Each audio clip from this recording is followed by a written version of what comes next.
예, 22대 국회 첫 정기국회 대정부 질문이 어제 시작이 됐습니다. 정치 분야를 시작으로 외교 안보, 경제, 교육, 사회 분야까지 각종 현안을 놓고 치열한 공방이 펼쳐질 텐데요. 여당 지도부는 어떤 해법을 고민하고 있는지 오늘 국민의힘 장동혁 수석 최고위원 초대했습니다. 장 의원님 어서 오십시오. 반갑습니다. 와, 진짜 반갑습니다. 아니, 전당대회로 뜨거웠던 게 엊그제 같은데 벌써 한 달 반 됐어요. 그렇습니다. 한 달 반 동안 수석 최고위원으로서 느낀 소회 어떠십니까? 계획했던 것들도 있고 기대했던 것들도 있는데 안동훈 대표를 도와서 지도부의 일원으로서 좀 많은 것들을 이루어내고 좀 비전도 제시하고 했었어야 되는데 뭐 그렇게 하지 못한 거에 대해서 좀 아쉬움이 큰 것 같습니다. 비전도 제시했습니다 이러실 줄 알았는데 해야 했었는데. 뭐 물론 아쉽다. 이런저런 이슈에 대한 뭐 답도 내고 당을 이렇게 바꾸겠습니다라고 하는 개혁의 과제들을 몇 가지 제시하기도 했지만 뭐 제가 처음에 계획하고 생각했던 것만큼은 아니어서 그러니까 그만큼 옆에서 또 지도부의 일원으로서 한동훈 대표를 돕지 못한 것에 대한 아쉬움도 있습니다. 호흡은 잘 맞으세요 두 분? 한 대표하고 수석 최고위원하고. 한동훈 대표하고 저하고 스타일이 너무 많이 다른데 그래요? 근데 어떻게 달라요? 너무 많이 달라요. 나중에 지켜보세요. 근데 딱 하나 네. 그러니까 한동훈 대표가 가진 장점이 하나 있는 것 같습니다. 명분을 중시한다는 것. 명분을 중시한다는 게 정치에서는 사실 국민들의 눈높이, 국민들의 목소리가 뭔지에 대해서 계속 고민해 나간다는 건데 그거 하나가 뭐 비슷하고요. 또 하나는 한동훈 대표의 장점이 많이 묻고 듣고 수용한다는 장점이 있어서 지금까지는 호흡이 잘 맞고 있습니다. 아니 일각에서는 한동훈 대표가 좀 혼자 고민 깊게 해서 판단하는 스타일이다 뭐 이런 이야기도 사실은 돌기도 했는데 아니에요? 그런 거에 비해서는 그런 일각의 이야기도 있지만 실제로는 많은 분들에게 묻고 두드리고 또 이렇게 의견을 제시했을 때 본인이 판단했을 때 합리적이라고 하면 수용하는 장점이 있습니다. 자, 그렇게 당원들의 압도적 지지로 출범한 한동훈 대표와 지도부 워낙 풀어야 할 대외적인 과제가 많아서 사실은 강한 리더십이 필요해요. 근데 자꾸만 힘 빼는 일들이 생깁니다. 그 한 예가 조금 전 뉴스연구소에서도 전해드렸던 일요일에 대통령 관저 만찬. 윤석열 대통령이 인요한 김민전 최고위원 그리고 윤상현 의원을 관저에 불러서 만찬 열었다는 사실이 바로 다음 날인 어제 알려진 거예요. 장동혁 최고위원도 아셨어요? 저도 어제 아침에 기자들 질문 받고 알았습니다. 기자들보다 늦게 하셨어요? 아니 뭐 최고위원 의원들 뭐 만나서 두루 의견 청취할 수야 있는데 다만 얼마 전에 한동훈 대표와 지도부 만찬을 잡았다가 추석 전은 좀 부적절한 것 같다 해서 취소를 하고 이랬던 상황에 굳이 일부 최고위원만 불러서 관저에서 만찬을 하셨다고 하니까 뭐 좀 뒷말이 나올 수밖에 없는 것 같습니다. 어떻게 보셨습니까? 저는 대통령께서 여당이든 뭐 야당이든 여러분들을 모시고 소통한다고 하는 거에 대해서는 긍정적으로 생각합니다. 예. 그리고 일요일의 만찬도 뭐 구성을 본다면 크게 거기에서 문제되거나 그런 범주는 아니라고 생각합니다. 그러나 예. 대통령께서 누구를 만나고 어떤 식사를 하고 그리고 그 부르는 방식 그리고 그렇게 만찬을 하고 나서 이걸 어떻게 할 것인지는 국민들에게는 매우 중요하고 누구를 만나서 식사하는 것 하나까지도 큰 관심이고 물론이죠. 거기에 정치적인 의미가 부여되어 있는 것입니다. 그래서 만나서 여러 의견을 들은 것까지는 저는 뭐 큰 문제는 아니라고 생각합니다. 그런데 그것이 다음 날 비공개로 만난 그 모임이 언론에 보도된 것 과연 이것을 누가 언론에 알려줬는가? 만약에 참석한 분이 알려줬다면 그렇게 정무적인 감각이 없나? 그리고 지금 이 상황에서 이전에 말씀하신 여러 일련의 상황들이 있었는데 내가 언론에 어제 관저에 가서 내가 만찬을 하고 왔다라고 하는 것을 그냥 가볍게 이야기하면 이게 어떤 파장을 가져올지 그게 나는 대통령과 이렇게 소통하는 사이다라고 하는 것을 알리고 싶은 차원이었다면 저는 그분은 너무 정무적 감각이 없고 또 그게 그런 게 아니라 다른 의도로 이야기했다면 왜 굳이 어떤 의도로 그것을 언론에 알렸을까에 대한 의문이 남게 됩니다. 근데 그게 아니라 이게 어떤 식으로든 대통령실에서 흘러나온 것이라면 그것이 공식적인 입장으로 나온 게 아닐 터인데 대통령실에서 그런 참모들이 대통령을 보좌하면서 정무적 판단을 하고 있다고 하는 거에 대해서는 조금 아쉬움이 남습니다. 세 사람 중에 한 사람이 아니라면은 대통령실일 텐데 정말 대통령실에 누군가가 이걸 흘린 거라고 하면은 이런 참모들이 지금 지원을 이렇게 서포트를 하고 있다. 이건 참담한 일이다. 뭐 제 표현으로는 뭐 아쉬움이 남습니다. 아쉬움이나. 누가 흘렸을까요? 지금 경우의 수를 몇 가지 뭐 좀 뭐 세매 보시. 비공개 만찬이기 때문에 저희가 상정할 수 있는 경우의 수는 그렇게 많지 않습니다. 근데 저는 어떤 경우에도 만남 자체가 크게 문제가 되는 것이 아니라 그것이 언론에 보도된 것 자체 그리고 보도된 경위 그렇죠. 모든 것들은 적절치 않다라고 생각합니다. 누가 제일 지금 뭐 유력해요? 어느 쪽? 그건 잘 모르겠습니다. 대통령실이 흘린 거면 제일 큰 문제 아니에요? 어쩌면 뭐 그 경우가 뭐 다른 분들은 뭐 부적절했다. 왜 굳이 이렇게 할 수 있겠지만 만약에 대통령실에서 그런 것이라면 가장 많은 추측과 뭐 여러 말들을 낳게 되겠죠. 예. 그렇죠. 그렇죠. 아무튼 어제 이제 그게 한바탕 난리가 나고 나서 대통령실이 추석 후에 지도부 전체 만찬 그거 할 거다 이렇게 또 공지를 하면서 수습을 하긴 했는데 날짜가 정해진 건 아니죠 아직. 예, 그렇지는 않습니다. 추석 후는 하루 뒤도 후고 2달 뒤도 후고 내년 추석도 추석 후라. 아까도 말씀드렸지만 뭐 지도부에 만찬을 하거나 뭐 누구와 만찬을 하거나 어떤 분을 만나서 대화하고 소통하는 것 자체는 저는 그 자체는 큰 의미는 없다고 생각합니다. 네. 어떻습니까? 윤석열 대통령하고 한동훈 대표 간의 소통은 지금 어떤 식으로 이루어지고 있나 사실은 좀 궁금해요. 또 한동훈 대표도 이렇게 좀 지나고 나서 나중에 이런 저런 것들이 알려지고 나면 비공개로 소통한 것은 굳이 그때그때마다 따로 말씀하시지는 않는구나라고 하는 것을 제가 보게 됩니다. 그러니까 어떻게 비공개로 소통하고 있는지 그리고 어떤 루트를 통해서 소통하고 있는지는 나중에 보면 그런 소통도 하셨고 또 그렇게 비공식적으로 의견을 전달했는데 그게 잘 안 됐고 이런 것들은 밝혀지지만 뭐 비공개에 대해서는 따로 말씀을 안 하셔서 그렇긴 한데 뭐 공식적이든 비공식적이든 지금 상황에서 보면 예. 두 분 간의 소통이 좀 더 원활하고 좀 더 많이 있었으면 좋겠다라는 생각은 하고 있습니다. 그렇죠. 그리고 추석 후에 만나겠다 한 그 만찬도 되도록이면 좀 빨라야 여러 가지 뒷말들 뭐 소문들 이런 것도 좀 일축시키고 당이 단합되는데 도움되지 않겠나 뭐 그런 생각도 하실 것 같아요. 이왕이면. 저는 지금 우리 108명의 의원들이 하나로 뭉쳐서 뭐 거대 야당과 맞서 싸우는 것뿐만이 아니라 뭐 자꾸 싸우는 거에 이렇게 초점을 맞출 게 아니라 지금 의료개혁 문제든 당내 현안들 예. 그리고 당에서 목소리를 더 키우고 힘을 보태줘야 될 사안들이 많이 있습니다.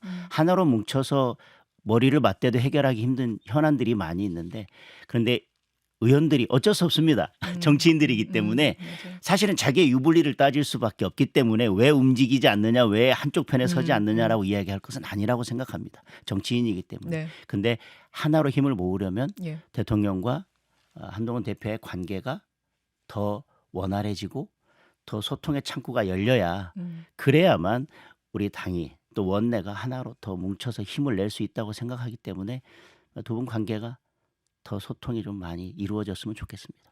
국민의힘 장동혁 수석 최고위원 지금 만나고 있습니다. 조금 전에 말씀하신 그 의료대란 사실 네. 추석 앞두고 가장 큰 걱정이 그거 아니겠습니까? 그렇습니다. 일단은 여야 의정 협의체를 구성해서 정치권이 좀 중재해 보겠다. 여기까지는 진짜 많이 발전한 것 같아요. 그렇습니다. 네, 진짜 협치도 이런 걸로 네네. 협치해야지라는 생각이 드는 참 잘 논의를 했는데 합의를 했는데 의료계를 대화 테이블로 끌어내는 과제가 아직 남았습니다. 사실은 2025년도 5학년도 이 의대 증원부터 다시 논의하자는 게 의료계 쪽 얘기예요. 근데 그것도 뭐 일리가 있는 것이 당장 지금 3,000명인 정원을 이제 이게 유급자까지 합치면 7,500명이 되는 네네. 거거든요. 이걸 어떻게 가르칠 거냐. 의사 가르치는 게 이게 뭐 쉬운 일이 아닌데 어떻게 양질의 의사를 네. 교육시킬 환경을 만들어낼 거냐. 이 얘기도 일리는 있어서. 맞습니다. 그럼 이제 그런 측면의 이야기는 또 일리가 있고 근데 어제부터 이제 수시 원서 접수가 시작됐기 때문에 그러니까요. 그동안 준비해왔던 학생들이나 학부모의 입장을 생각한다면 예. 또 그분들의 권리나 또 권익이 또 침해돼서는 안 되기 때문에 예. 어려운 문제들이 있습니다. 그런데 저는 의료계가 대화의 테이블로 나오려면 음흠. 정부에서는 계속 이런 말씀을 해오셨습니다. 의료계가 한 목소리를 안 내고 여러 목소리를 내고 서로의 입장이 다 다르다. 저는 오히려 그렇기 때문에 네. 의료계한테 대안을 가져와라, 과학적 근거를 제시하라라고 하면 의료계의 그 목소리가 하나로 모아지기는 어려울 것입니다. 이럴수록 정부가 2026년에 대해서는 어떻게 할 것이고 앞으로 어떤 기준에서 이 정도는 우리가 유연하게 대처할 수 있다. 여기서부터 우리는 출발할 수 있다. 대화를. 지금은 여기지만 이만큼 낮춰서 대화를 출발할 수 있다라고 하는 정확한 명확한 가이드라인을 제시하고 그 먼저 제시. 입장이 변하지 않아야 의료계도 그 다양한 이해관계를 조정하고 그분들을 설득한 다음에 대화의 테이블로 나올 수 있지 않겠습니까? 저는 이 국면에서 예. 정부가 어렵게 여기까지 끌고 왔고 여기까지 잘 온 측면도 있다고 생각합니다. 그러면 이제는 지금의 상황을 감안했을 때 정부가 먼저 의료계가 테이블로 올 수 있는 어떤 가이드라인과 대안을 먼저 제시해 주시고 그리고 그 입장에 변화가 없어야 된다고 생각합니다.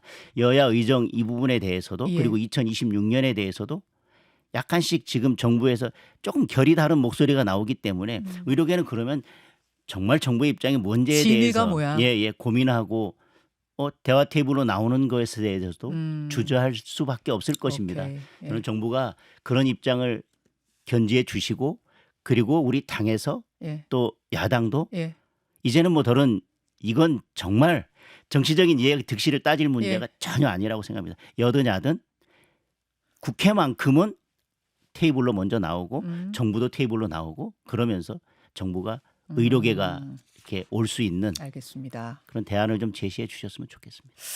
그 장차관 뭐 경질, 대통령 사과 요걸로 좀 대화 물고 터보자는 이건 민주당도 이제 뭐 동의하는 바던데. 차관이나 장관의 언행이 좀 더 신중해야 되고 의료계를 적으로 돌리려고 하지 말고 그분들을 이해하고 그분들을 좀 품고 안고 가면서 대화를 할 필요는 있다고 생각합니다. 그런데 저는 지금 시점에서는 장차관의 경질이 본질적인 문제는 아니다. 의료계가 들어오려면 장차관 경질보다는 의료계가 받아들일 수 있는 대안, 그러니까 그것이 최종 대안은 아니더라도 대화를 시작할 수 있는 정도의 대안은 제시하고 들어오면 그때는 예를 들면 지금의 장차관은 어느 정도 좀 신뢰가 깨져 있으니 예. 저 새로운 분위기에서 새로운 장차관이 와서 우리 아. 새로운 대화를 하자. 뭐 예를 들면 그 시점에 아하. 잘잘못을 떠나서 좀 대화를 원활하게 하기 위해서는 우리가 뭐 그런 알겠습니다. 것도 고려해 볼 수 있겠지만 자, 여쭐 현안이 참 많네요. 네네. 다음 타자는 뭐냐면 최상병 특검법입니다. 이것도 중요한 현안이죠. 일단은 제3자 추천 방식으로 국민의힘이 발의 안 할 거면 민주당이 하겠다 했고 실제로 했습니다. 어제 통과도 됐습니다. 상임위 통과했죠. 네, 소위. 예. 예, 이거 아마 본회의 곧 올라갈 거고 통과될 것 같거든요. 네. 국민의힘 입장 어떻습니까? 근데 이 제3자 특검이 네. 뭐 결론부터 말씀드리면 저희들이 말씀드렸던 의미의 제3자 특검은 아닙니다. 한동훈 대표가 제3자 특검을 얘기했던 것은 특검의 추천과 임명만큼은 어느 쪽에 치우치지 않고 중립적이고 정치적 중립을 지켜낼 수 있는 공정하게 수사할 수 있는 사람이 될 수 있도록 추천 방식을 정해야 된다는 것이었는데 지금의 제3자 특검은 국민의힘을 제외한 야당에서 대법원장이 추천한 4명을 고를 수 있게 돼 있고 그나마도 마음에 들지 않으면 이 4명도 비토를 하고 또 다시 4명 그것도 마음에 들지 않으면 또 4명 네. 이것을 뭐 쭉 논리를 좀 연장해 가보면 횟수의 제한도 없기 때문에 민주당이 원하는 인사가 특검으로 추천될 때까지 기다렸다 그나마도 민주당이 2명을 골라서 대통령에게 이제 임명 추천을 한다는 것이기 때문에 이건 본래적 의미의 제3자 특검은 아니라고 볼 것입니다. 그래서 지금의 민주당이 어제 통과시켰던 제3자 특검법은 뭐 문의는 제3자 특검이지만 실질을 보면 민주당 입맛대로 고를 수 있는 제3자 특검이기 때문에 저희 국민의힘에서는 이 부분은 쉽게 좀 수용하기 어렵다는 입장입니다. 여전히 장동혁 최고위원께서는 공수처가 빨리 결과 발표하고 그 결과를 국민들이 납득하시지 못하면은 뭐 제3자 추천이든 뭐든 특검으로 가는 게 맞다 그쪽 입장이세요? 제 정확한 입장은 한동훈 대표의 입장과 똑같습니다. 수사가 전제되는 것도 아니고 우리가 제3자 특검을 발휘하도록 노력해야 된다. 그런데 제가 한동훈 대표와 결이 다른 목소리를 내는 것은 딱 하나입니다. 한동훈 대표는 예. 제3자 특검을 이야기했고 본인은 그거에 대해서 국민들과 약속을 지켜야 되기 때문에 한동훈 대표가 민주당의 여러 특검에 대해서 뭐가 문제점이 있다라고 얘기하면 마치 본인의 입장이 후퇴한 것처럼 국민들은 받아들일 수도 있을 네, 그럴 수 것입니다. 있어요. 그러나 예. 당에서는 우리 당을 향해서 한동훈 대표를 향해서가 아니라 국민을 향해서 민주당의 특검법은 이런 문제가 있고 민주당이 이렇게 하는 것은 이런 정치적인 의도가 있습니다라고 국민들에게 설명하는 사람, 국민들을 설득하는 사람 한 사람은 필요하기 때문에 저는 그 역할을 하고 있는 것뿐이고 당에서 이제 제3자 특검을 우리가 발의하겠다라고 하면 저는 누구보다도 먼저 나서서 제가 발의할 것입니다. 얼마 전에 공수처 항의 방문하셨어요. 그것은 이제 제가 사기 탄핵 예. TF 위원장이기 때문에 아. 저희 당내에서 공수처가 계속 어쨌든 수사 정보만 흘리면서 빨리 결론을 내지 않는 것은 문제가 있으니 당에서 어떤 목소리를 낼 필요가 있겠다라고 의견이 모아져서 제가 TF 위원장으로서 대표로서 갔다 온 것이지 저는 개인적으로 예를 들면 수사가 전자돼야 되고 그래야 제3자 특검을 발의할 수 있다는 입장은 아닙니다. 어제 대정부 질문에서 가장 좀 뜨거웠던 이야기를 짚어보자면 김건희 여사에 대한 이야기였습니다. 민주당의 김건희 여사 특검법 역시 발의를 했고요. 거기다가 하나를 더 덧붙였어요. 지난번하고 다른 건 공천 개입 의혹. 총선 당시에 김건희 여사 공천 개입한 거 아니냐라는 보도가 지난주에 있었고 그 부분을 넣어서 김건희 여사 특검법을 발의를 했습니다. 정확하게는 수사 대상이 9가지입니다. 그렇습니까? 이것저것 들어가 있는데 아니 근데 장 의원님 진짜로 총선 당시에 큰 역할을 또 하셨으니까 사무총장으로서 총선 공천의 실무 책임을 맡았었죠. 그러셨죠. 네. 김건희 여사가 개입해서 누구를 추천하고 어디로 나가라 마라 이런 좀 조정이 있었습니까? 저는 김영선 전 의원의 공천도 마찬가지고 예를 들면 누구를 밀어주기 위해서 저쪽으로 가라겠다 이렇게 했지만 어쨌든 결과적으로 지금 의혹이 제기되고 있는 두 분은 경선도 하지 못하고 다 컷오프 되신 분들이고 결론부터 말씀드리면 저는 김건희 여사의 연락처도 가지고 있지 않고 총선 과정에서 김건희 여사나 대통령실의 그 어떤 누구로부터 공천에 관한 연락을 받거나 의사소통을 한 적은 없습니다. 그리고 그런 것들 때문에 총선에 영향을 받거나 누구로부터라도 건너서라도 이렇다더라라고 하는 것 때문에 공천에 영향을 받은 것은 없습니다. 그렇기 때문에 아시겠지만 공천 과정에서 여러 갈등들도 있었고 국면에서 부딪히는 일들도 있었고 어쨌든 힘들게 공천이 다 마무리되었습니다. 그래서 저는 제가 아는 바로는 그런 것이 없는데 제가 그 이상은 말씀드릴 수 없기 때문에 저로서는 제가 그 질문 드리려고 했어요. 장동혁 최고위원한테는 들어온 이야기도 없고 김건희 여사 전화번호도 모르고 나는 소신대로 공천했다 하시지만 다른 분들 통해서는 뭐가 있었던 건 아니냐면 나도 그런 얘기 들었었어요. 그 당시에 소문은 무성했어요. 이런 이야기를 여당 의원들도 하시더라고요. 그런데 제가 그 부분까지는 말씀드릴 것은 아니고 또 저는 그 부분에 대해서는 제가 알지 못하고 그래서 지금 어쨌든 그 부분의 어떤 당사자들 김영성 전 의원이나 이런 사람들은 이제 지금 부인하고 있습니다만 그리고 어떤 캡처 사진이나 이런 게 나온 건 아니지만 여하튼 증언 A, B, C, D 증언자를 바탕으로 해서 보도가 나왔고 그걸 근거로 김건희 여사 특검법이 새로 발의가 된 건데 요것의 통과 여부 어떻게 보시고 또 거부권 행사 여부 어떻게 보시고 국민의힘은 어떻게 대처하실 건가요? 근데 총선 개입 의혹이 하나 더 추가된 문제뿐만 아니라 저는 핵심은 명품백에서 시작된 거지 않습니까? 명품백 문제에 대해서는 저는 제가 청문회 위원으로 법사위에서 탄핵 청문회 의원으로서 질문했던 것을 바탕으로 이야기한다면 저는 이 명품백을 받은 게 국민의 눈높이에 맞냐? 저는 맞지 않다고 생각합니다. 그리고 이게 적절했느냐? 적절하지 않다고 생각합니다. 그리고 예를 들면 사과를 지금이라도 해야 되느냐? 지난번 전당대회 당대표 나온 네 분이 다 똑같이 말씀하셨습니다. 저는 그 부분에 대한 이야기는 다시 반복하지 않겠습니다. 사과하라고 그러나 했죠. 부적절하다거나 이게 국민의 눈높이에 맞지 않는다고 해서 다 형사처벌의 대상이 되느냐는 또 별개의 문제인데 그 당시에 최재형 목사가 나와서 이야기한 것은 난 어떤 청탁이나 이런 게 아니라 이걸 주면 받는지 안 받는지 내가 한번 시험해 보고 싶었다. 그리고 그것을 내가 이제 카메라로 찍어서 결국은 내가 세상에 알리겠다. 근데 본인은 그거에 대해서 어떤 정의로운 감정이 있었는지 없었는지 그것은 보는 사람마다 달리 평가할 수 있겠습니다만은 이분의 목적은 이걸 주고 내가 뭘 어떻게 청탁하겠다라는 것이 아니라 이걸 주고 받는지 안 받는지를 촬영해서 어쨌든 이것을 세상에 알리겠다는 목적이었기 때문에 이게 법률적으로 구속 요건을 판단하기에는 간단한 문제는 아니라는 말씀을 드리겠습니다. 그리고 이것은 사실관계는 확정돼 있고 법리 판단의 문제만 남아 있는데 이것을 특검으로 가는 것이 적절한지 여부는 또 다른 문제다. 아니라고 보시는 거군요. 네네.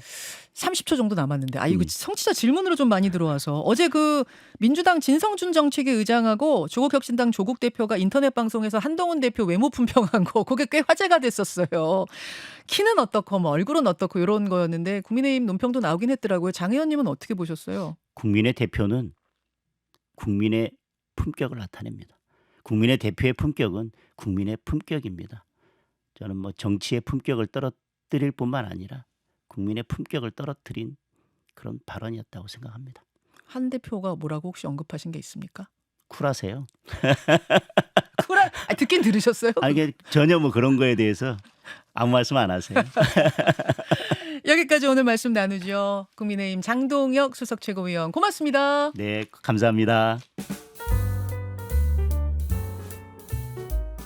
김현정의 뉴스쇼는 시청자 여러분의 참여를 기다립니다. 구독과 좋아요, 댓글 잊지 않으셨죠?